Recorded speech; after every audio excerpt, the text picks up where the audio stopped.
Hi everyone. So in this video we are going to discuss the changes in Federer's strategy over the years, and this is more of regarding the big points. So when Federer was in his prime from 2005 till 2007, and even in 2011 and 12 we can say that he was playing really well. He had a different strategy on big points, whereas if you compare it to the time now, the strategy is completely different. So we'll focus more on the points from 2005 to 2007 when Federer was unbeatable. He was winning more than 90% of his matches, and one of the key factors was his mindset. So his mindset was very aggressive at that point of time, and because he had good defense, he was young, he could move around, he had great court coverage. So he had that ability to stay back in the court and rally with the opponents and still try to be aggressive. Whereas now the things have changed. His age of course is more now, so he cannot afford to stay back on the points for long, but still I think there is a little bit of adjustment that he would need to make if he is to win in the Wimbledon this year as well as in the upcoming tournaments. So let's get started.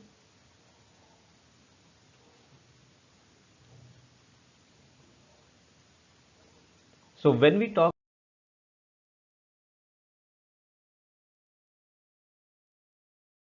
about Federer's strategy before 2008, we are talking about his aggression when he was facing breakpoints or he was having breakpoints on the opponent's serve. He was really aggressive, and when I say aggressive, it doesn't necessarily mean that he approached the net all the time, but he was aggressive in his shot making. So whether it was the return or whether it was constructing the point, he always kept the ball on his terms, on his racket, and he used to construct the points beautifully. Whether it was from the backhand, he was not afraid to go backhand down the line, which is his weaker shot. He was not afraid to hit his forehand aggressively in the open court. And then when he knew that his opponent is in trouble and he has to go to the net, he was down to the net and he made the volley. But more often than not, you would see in his earlier matches that he saved the break points or converted the break points with a winner, and that was an amazing proof of his confidence back then. And he always kept the point on his terms, but it's not that he was overhitting or trying to finish the point too early, which we have seen post 2008 period, and I'll give you a few examples as well. Now the reason for this strategy that he had before 2008 was his confidence in his ability to turn the match around from any position. So just for an example, I'll give you against James Blake in 2006 US Open, where Blake was able to get a set of Federer because Blake was playing very well. The crowd was in full support of him. It was his home ground, and then Federer was struggling a little bit due to this, but he kept going for his shots. It was not like he was defending and just waiting for Blake to miss. Even though Blake is a really aggressive player, Federer kept playing his game and he lost that set. But then he came back in the next set. And another example is the US Open 2005 against Lleyton Hewitt in the semi-final, where Federer saved multiple set points in the second set, and eventually he was able to win the set in the tiebreak. Even in those set points, Federer was really aggressive, not trying to finish the point early, but staying aggressive. And whenever he got an open court, he went for the winner and he made it. So the reason for that is he knew that even if he loses this set going for a winner, he will have chances in the next set because his game is so good.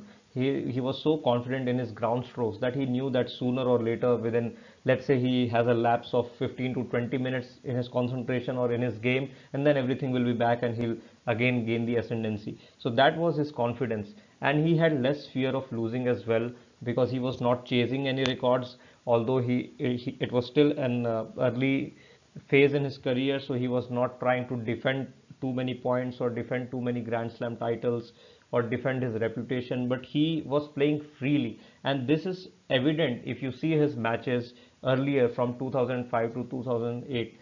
It looked like he was enjoying his tennis more. He was laughing a few times on the court, trying to play some innovative shots, and because he was winning so easily, all was going well for him. But after 2008, you will see when he was, when he faced breakpoints or when he was struggling in a match, it seemed like he put his head down and he was really lacking the confidence, and he was not enjoying those moments as a challenge, which he was before 2008. Now, the reason is obvious. In 2008, he got injured, then he came back, so it was not easy for him to get the confidence because he had lost a lot of matches in 2008, starting from the Australian Open, then the Dubai, then the Indian Wells, the Miami. So he had lost a lot of matches there, and so it was obvious that his confidence was not well. Even in Hamburg and on the clay season, he played well against Nadal. He had ascendancy in one of the sets or two of the sets, but then he gave up that ascendancy and he lost sets from being 5-1 up or 5-2 up against Nadal. And the French Open in 2008 was a very key match for him because the way he lost that match, it definitely affected his performance in the Wimbledon 2008, and it also gave confidence to Nadal that if he can beat Federer so comprehensively in a tournament, then 1 month afterwards he can definitely do that at Wimbledon as well. Because even on the last year in 2007 Wimbledon, it was a five-setter, it was touch and go. Federer could have lost that match as well. So Nadal was more confident, he was better prepared with his backhand, and then because Federer's confidence was not there, you can see at the start of the Wimbledon 2008 that Federer was playing a lot tentatively. His backhand was, not as good as it is usually. He was not hitting too many down the line backhands, just trying to chip the ball back, and Nadal was playing aggressive. So it definitely didn't help Federer's cause there as well. And also one of the other reasons were the trust in his shot making and court coverage before 2008. So because Federer was young and he was moving so well in the court that he always had that confidence that even with the aggressive players he'll be able to come back, make a comeback, and construct the points. So players like Davydenko, who were good from the back of the court, very similar to Djokovic, did not have much chances against Federer because they played well, but Federer knew how to and when to pull the trigger and take the point from them.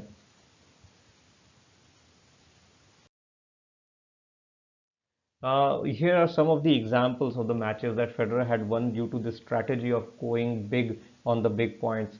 So you can see Shanghai 2006 semi-final versus Nadal. That was on a hard court. Federer faced a few break points within that match, but he went for winners. He made them, and in the end, he was able to close the match in two sets because it looked like Nadal was also playing well. And in the second set, the last game that Federer broke Nadal, was actually an amazing display of shot making from Federer. Otherwise, Nadal could have easily taken it to the tiebreak, and no one knows what would have happened. Then the Australian Open 2007, again Gonzalez had a couple of set points in the first set. It was 40-15, 6-5 the score line, and then Federer came back in that set, playing constructive points, not trying to finish the point too early, which he started doing post 2008, and we'll see that in the examples as well. Now, Rome 2006 is one of the matches where Federer actually lost due to his strategy. He had a couple of match points on championship points actually on Nadal's serve in Rome 2006 final, and it was 15-40, and Federer went for big shots on both the points. He had the forehand lined up, but he just could not make those shots, and then after that Nadal won the set in the tiebreak. And one of the other matches, more recent matches, is the Australian Open 2017, where Federer played exceptionally aggressive tennis and free tennis, and that is why he was able to win against Nadal. Now, let's see some of the matches where Federer actually lost due to his defensive strategy that proved out to be his weakness, in the second half of his career, I would say. And that is one of the matches is US Open 2010 versus Djokovic, where it was 15-40.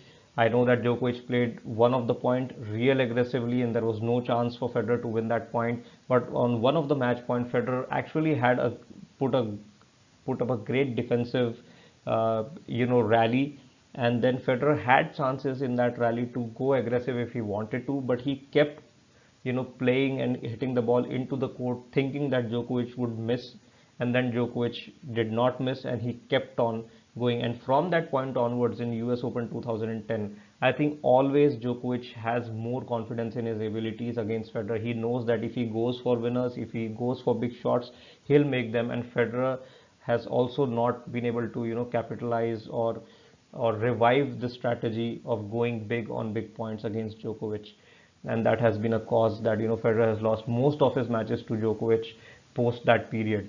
And if you see Australian Open 2018, there also I think Federer's strategy after the second set was not that great. He was trying to defend more and attack less, but in the end he was able to win. He had faced multiple break points in the final set, but somehow he was able to get the win against Silic. Then we have Wimbledon 2008. Now, even though Federer lost this match, if you see the match, the fourth set tiebreak, that was an epic tiebreak where he saved a match point with a winner passing shot. And then if you see the next point right after that, that will show in this video that he actually went for the aggression, and that is why he was able to win that fourth set. So it just proves that whenever Federer plays on his terms, he plays freely, there are more chances for his victory. 90% of the time he is able to win if he plays freely. So that is what maybe he needs to work on, to just play freely. Don't think about the result too much. Anyway, he is now turning 40 years old. He doesn't need to prove anything to anyone. So he can just go and play these big matches against Nadal and Djokovic and maybe get one or two more victories under his belt by playing freely, because obviously Djokovic will have the most pressure on his side right now because he's chasing the 20 Grand Slams. He is expected to win against Nadal and Djokovic, but then these guys still have the chances to beat him. Then, of course, the Wimbledon 2019, we all know what happened on one of the first match points. I think Federer, because he wanted to hit the forehand, I think that is the mindset that brought his loss in that match, because he lost all the tie breaks first of all in that match. And the second point is, if you see both those championship points, he had just hit two aces before those two lost points. And on the first point, he missed the first serve, he hit the second serve, and he tried to convert that shot into his forehand. Now that was the problem. The ball, the return from Djokovic was deep, and it was to Federer's backhand. Federer actually tried to convert it into a forehand. Because the ball was deep, he was not able to control it, and then he made an error. Now the point here is, because Federer thought that I have to take this point on my forehand, I think that is where the mindset issue is, because he had two championship points. Of course, he was tired after 4.5 hours or 5 hours of match, but then he had two championship points, so he could have, maybe hit a slice or played the backhand with a percentage shot that would have kept him in the point. But because he wanted to finish the point early, I think that is where the cause is. And even in the second match point where he tried to approach to the net, everybody knows that even though that was an amazing passing shot from Djokovic, and maybe 99 out of the 100 players would have missed that passing shot because they were match point, championship point down after facing 4.5 hours of tennis. But then it was Djokovic, and Federer knows that Djokovic does not miss those big points ever. So maybe coming at an approach shot, and that too, that approach shot was not up to the mark and not covering the forehand side, or maybe because Federer was late in coming to the net, Djokovic already had hit his passing shot. So maybe a slice approach down the line, or maybe going cross court to the Djokovic's backhand in terms of getting the passing shot. So that those could have been different strategies, but because Federer took it on his forehand, he gave away the open court to Djokovic, and Djokovic just did not miss that point. So the overall analysis, what it says is, due to the lack of confidence and because Djokovic and Nadal had beaten Federer a lot of times between the period of 2007 and 2009, I think that really affected the psyche of Federer and his approach to the big points. And instead of going aggressive on big points, I think the change that he made was to finish the points early. Now there is a difference between finishing the point early and being aggressive. Being aggressive does not necessarily mean that you need to just go to the net and finish the point, because that is also a sort of reason for lacking in the ground strokes. Because if you hit a serve and you just think that I need to go to the net with a approach shot, no matter whether it is good or bad, but I just need to go to the net and finish the point. Now this is not always the correct strategy, and we have seen that numerous times against Nadal. on French Open 2008. You can see that match where Federer repeatedly came to the net without hitting a good approach shot, and he was passed 9 out of 10 times, and he lost that match convincingly. And you can have many more examples in Australian Open 2009 and all those matches where it looked like there was no need to come to the net or the point had to be constructed, but because Federer wanted to finish the point early, he had to come to the net even though the approach shot was not good, and he got passed and lost those big points.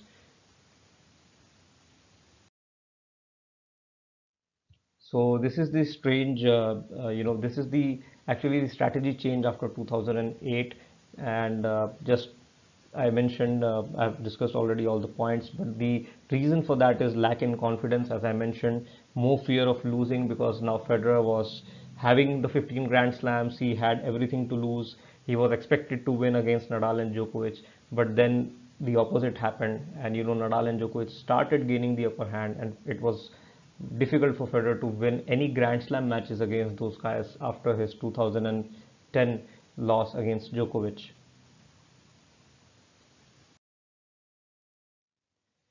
Reason for change, I think we have already discussed some of the defeats from winning position. So now let's try to think about it. I mean, what could have been the reason for this change where Federer stopped going big on big points, and either he went too quickly to the net or he just waited for the opponent to make a mistake. What brought up this change?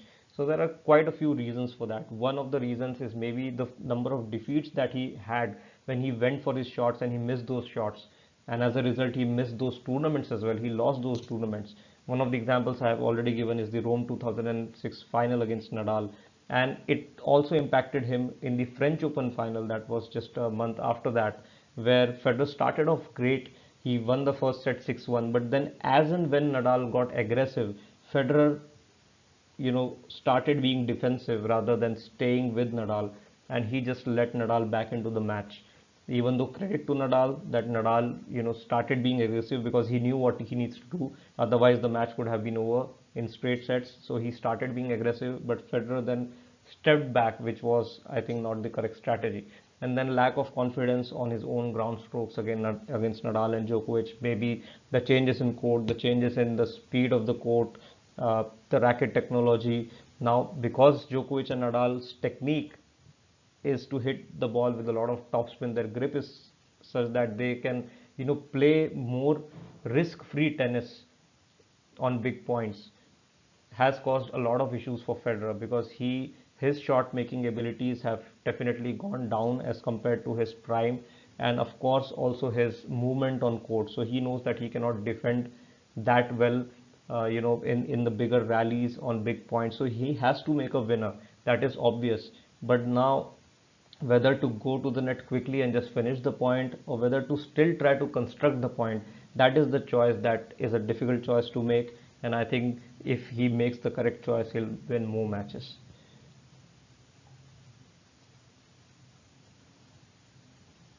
So what should be the ideal approach? The ideal approach I would be saying is to play freely on big points. Now it's easier said than done because it's definitely not easy to play your best tennis against Nadal and Djokovic. You know what they bring to the table. But still, I think because Federer has achieved so much, he should play freely, try to trust his own ground strokes and not just, try to finish the points early. There has to be no premeditation. So he should not think of, taking every ball on the forehand, every return on the forehand. If it comes to the backhand, then just trust your backhand and go for it would be the, ideal approach there. And also, as I mentioned, coming to the net is not always a form of aggression. So you can, I mean, there is a brilliant example present in front of us, and that is Rafael Nadal. He never comes to the net when it's not apt, and that is why you would see most of the times, 90% of the times, he gets a very easy volley to hit, and that is just because of his anticipation and his approach shot, his quality of his approach shot, and his decision to come to the net when it's more appropriate. Then also covering the percentage side when approaching the net on big points. So all the experts say that when it is tough, most of the players like to go cross court with their passing shot. So if you, as an opponent, if you cover that side, you can at least guarantee yourself that your opponent has to hit a very, very amazing passing shot, which is not a percentage shot to hit a winner and win the point against you. So I think covering the percentage side would be a good option. Then taking the leaf out of Nadal's book, I think if I compare Nadal, Federer, and Djokovic and their strategy on big points, I really feel that Nadal plays with the perfect strategy. Now, if you observe his tennis in the last 3 years, I don't know about before that, because his strategy was different. He was not always going for the aggression. He was a much less aggressive player, when he first started. But if you just see his last 3 years of tennis, because he knows that his age is increasing and he cannot rally with all the young players or all the players like Djokovic, for example, he has to try something different. And he has set his strategy pretty obvious. If you are an opponent, you should actually know what to expect from Nadal. And what it is, the first thing, if Nadal is ahead, if he is leading, let us say he has break points on your serve, or if he is up in a set, let's say he already has a break, then he will not stay back in the court. He will try to hit winners, he will try to use his forehand down the line, even he will be very aggressive with his backhand, and he'll try to play into the open court no matter whatever the shot it is that he has to play, whether it is backhand down the line, whether it is percentage or not percentage, he will just go all out on the attack. And more often than not, he'll make it, because he's in the ascendancy, because he's leading, he has no pressure. He'll go for his shots, trying to play point by point, and more often than not he's able to get the second break as well. That is his strategy when he's leading. Now, what is his strategy when he's losing, or when he has the break points to his name, when he's break point down? Now it depends. He has two categories of those break points. If he knows that he's break point down against the likes of Federer or Djokovic, he knows that just by playing a rally he's not going to turn up into being the winner of that point. So he plays, first of all, he tries to get his first serve in as much as possible, get the short reply, the weak reply, and hit a winner. So he will go for aggressive winners against Federer and Djokovic, even when he's breakpoint down most of the time. But if he's playing against somebody else, for example, the likes of Schwartzman or any other player who is not as aggressive as these guys, then he has that margin for error. So he'll try to stay in the point. It's not like he'll just slice and hope for you to miss, but he'll try to stay in the point, not go for a winner, and he'll try to construct the point. So this is where I feel that the young players have chances against Nadal, because of his strategy, because he is giving you the leeway, because he is giving you the open court, because he is giving you chance to stay in the point and construct your own point as well. There are chances that you can be aggressive and take the point from him. But if he's playing against Djokovic and Federer, then it's very simple and obvious for him that he has to go for a winner. If he makes it, it's fine. If he loses it, then he makes an unforced error. That is why you would see that against Djokovic, he tried to go for big points, big shots when he was facing the break points, on when he was ahead in the break points. Sometimes he made the shot, sometimes he lost. But then that was the correct strategy, because he knew that if he just plays a percentage game, Djokovic will be all over him and he'll win the match. So that is the ideal strategy. I think should also be applied by Federer. If he's up in the set, if he has break points, he should go for winners, because that is his natural game, to be aggressive and be free, not just try to rush into the shot and not try to just finish the point, but be aggressive freely, naturally in his game. Just like if he is given a lead of 5-1, what would he do? He would just play naturally and try to win the point. That is how the strategy should be when he is ahead or he is facing the chance of getting a break. And the second thing is, of course, when he is down break points, he has to save break points. His serve is a great advantage that Federer has. He can save a lot of break points with his serve itself. Otherwise, of course, he needs to still be aggressive and try to save the break point. And a very evident example of this is the Australian Open 2017 and also the Wimbledon 2017, because in the matches against Purdick and Cilic, he faced a lot of break points.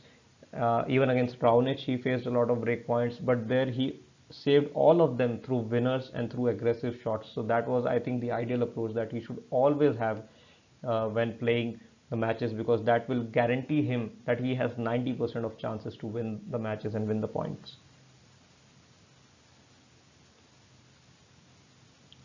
Now let's see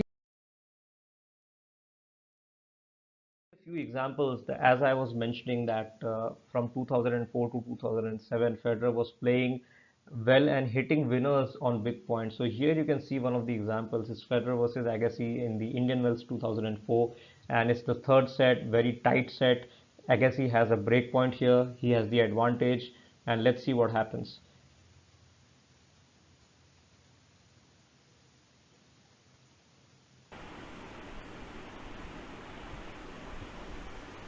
So you can see here that Federer is aggressive, and see, he just barely hits the baseline. Even he's surprised, he's laughing, but see, he's enjoying the match.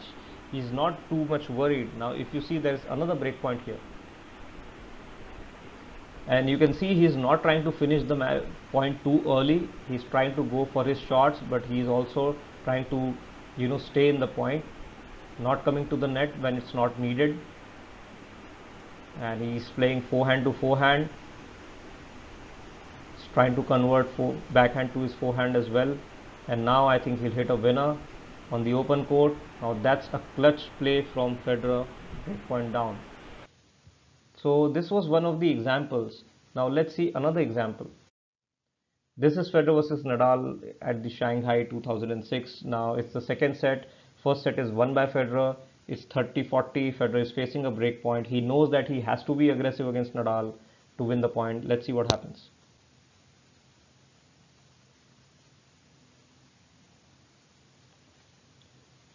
And mind you, Nadal was playing really well. It's not that he was, early in his career, so he was not playing well on hard courts. It's not like that. It's the semi-final, and he was moving exceptionally well too. So it's 30-40. Let's see what happens. So Federer misses the first serve. It's second serve. Pressure time for Federer. It's 30-40.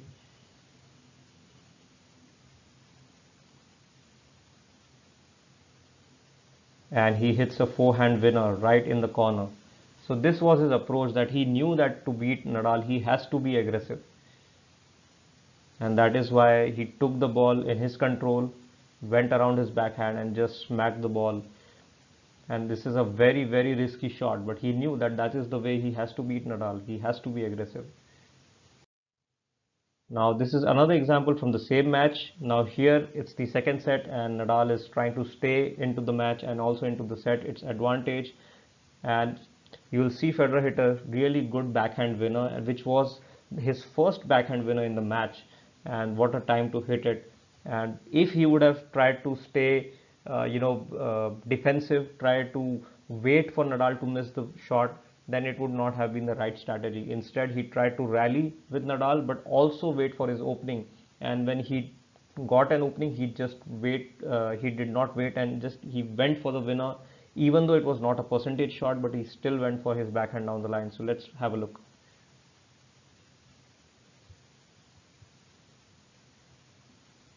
So it is 6-5, and a very tight set, the second set, but let's see what happens. So good serve to the backhand, but good return from Federer as well. Now Nadal is trying to take everything on his forehand. He wants to win this point. He hits it deep. This is one mistake probably from Nadal, going to the middle of the court. Now good forehand from Nadal. Now let's see what happens. That is an amazing winner from Federer. So this is what I'm trying to say, that he was not afraid to go for non-percentage shot, big shot on big points. This is a very big difference that it is from then and now.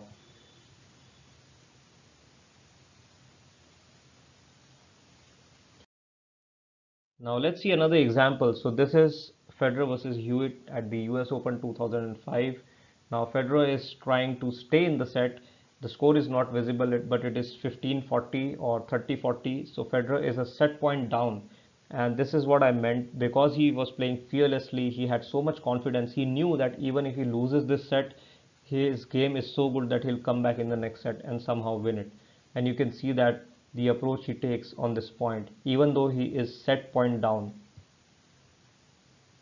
Again, a good return right on the baseline from Hewitt, and Hewitt is trying to be aggressive. He's trying to hit the ball into the open court. He's trying to change the direction, but Federer is being really aggressive, even though it is set point down. And just see what a winner Federer hits into the open court, even when set point down.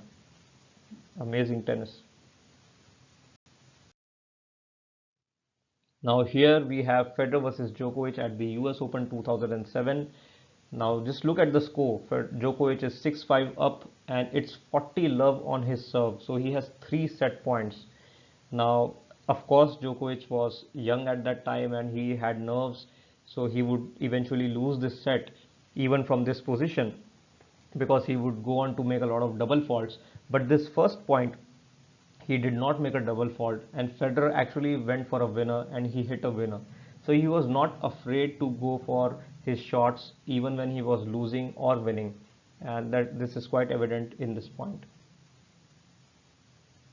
So Djokovic has missed the first serve, and now Federer will hit a good return and then he'll try to hit a winner. So you can see even from the return, Federer was not afraid to take the ball into his backhand. He hit a good backhand return shot. But nowadays you might see him trying to run around his backhand and try to go for a forehand return. But here I think this return proved out to be really good, because he was in good position into the court for the second shot and he went for a winner. Now another example from the same year, it's against Gonzalez. You can see the score line. Gonzalez is 5-4 up. It's Gonzalez's serve. He's 40-15, has 2 set points. Federer is set point down, but still he plays a good rally, constructive rally, and then comes to the net at the opportune moment. So he's trying to attack Gonzalez's backhand.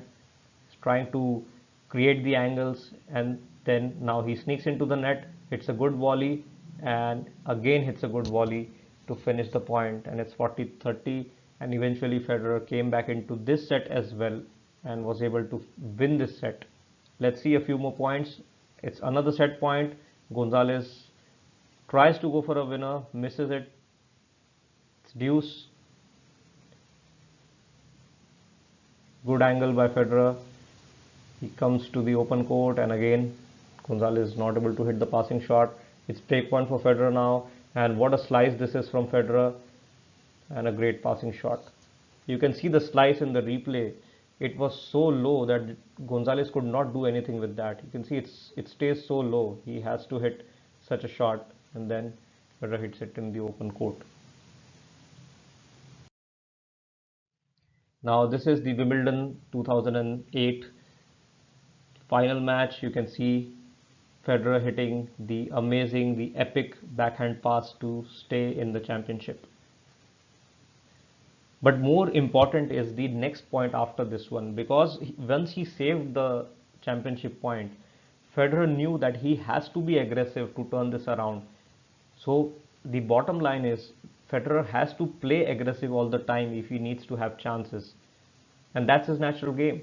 So here you can see he hits an amazing passing shot, and the next point, now it is 8-all in the tie break. The next point is really important, and we'll see how Federer is able to play this point.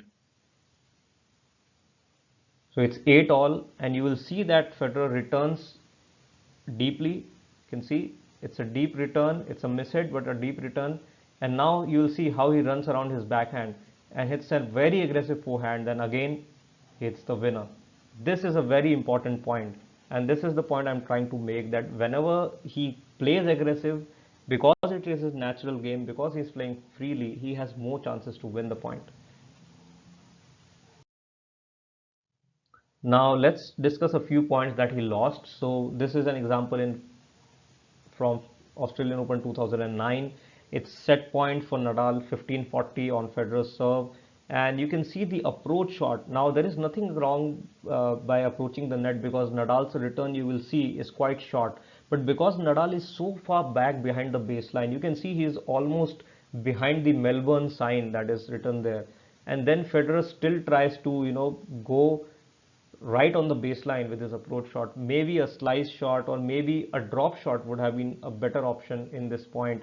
Or then, because Nadal was so far back, the approach shot had to be really close to the line if Federer had to win the point, because Nadal was so far back, he was going to reach the ball anyway if the approach shot was not good enough. And there you can see that it's a short ball, but Federer's approach shot is not good enough and Nadal is there. Maybe a drop shot could have been a better option, but let's see another example. Now this is the French Open 2008 that I was mentioning earlier. Let's see what happens in this point. So you can see Federer's volley is right in the middle of the court, and Nadal, although uses the lob in this point, but he could have also gone for the other shots. Now again, he misses the volley here. So a lot of times I think Federer went for the net where it was not required. The conditions were heavy, mind you. There was a lot of rain before this match. So this was not a good strategy to go to the net. If it would have been sunny conditions, hot conditions, the ball would have skidded through and it would have been easier for Federer to get to the net and maybe create some more opportunities. But because it was heavy, the ball was not skidding through the line, and it always gave more time and more chances for Nadal to hit the passing shot.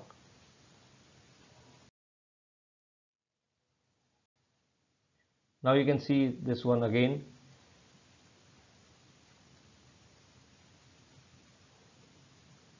So another example where Federer hit the approach shot in the middle of the court, even though it was close to the baseline, but because it was in the middle of the court, Nadal, because he was so far back, was able to reach the ball.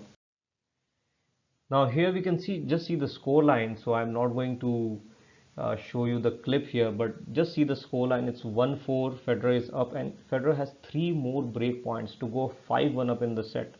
Even from this position, Federer was not able to win the set against Djokovic. He had multiple opportunities. Even when it was 5-2, Federer was up love 30.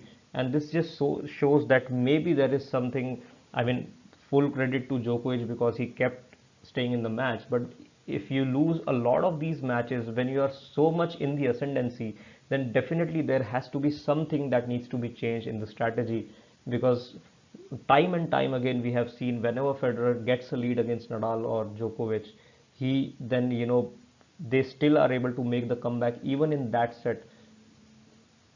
Ideally, one would think that if one is 1-4 down and going with triple break points, one would prepare himself for the next set, as we saw Tsitsipas versus Djokovic, and just try to save his energy. But because it's Djokovic, because it is Nadal, they just don't give up on the sets and they try to still come back.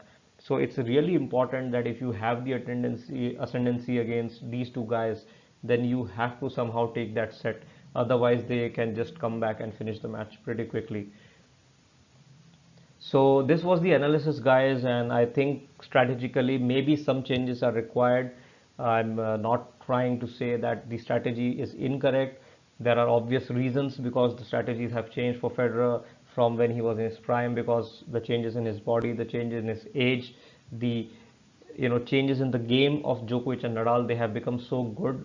But then I still think that playing aggressive on big points, trying to play freely, is still the best strategy that Federer has, because it falls on him naturally, because naturally he is aggressive, and that doesn't always mean to go to the net, but he can also stay back and try to hit a winner from there. So thanks for watching, guys.